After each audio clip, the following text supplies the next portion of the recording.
fine the next term চাৰিটা অপশ্যনৰ ভিতৰত এই নেক্সট কুৱেশ্যন মাৰ্কত কোনটো সংখ্যা হ'ব এই চাৰিটাৰ ভিতৰত এইটো এনেকৈ লিখিব লাগিব ইয়াত লিখি আছো 77 86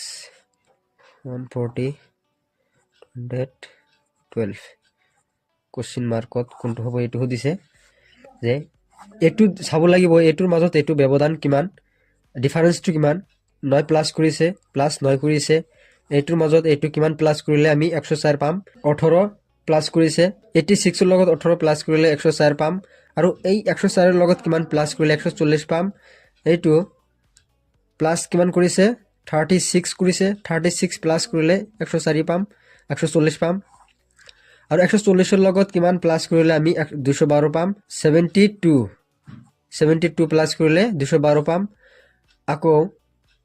এটো কেনেকৈ গৈছে এটো চাব লাগিব যে 9 লগত 2 এটা পূৰণ কৰি দিছে 2 এটা পূৰণ কৰি দিছে তেন্তে আমি কিমান পাইছো 18 পাইছো আৰু 18 ক যদিহে আকৌ 2 ৰে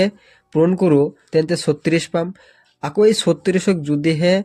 আমি আকৌ 2 ৰে পূৰণ কৰো তেন্তে 72 পাম আৰু 72 ক যদিহে আকৌ 2 ৰে পূৰণ কৰো তেন্তে কিমান পাম 144 পাম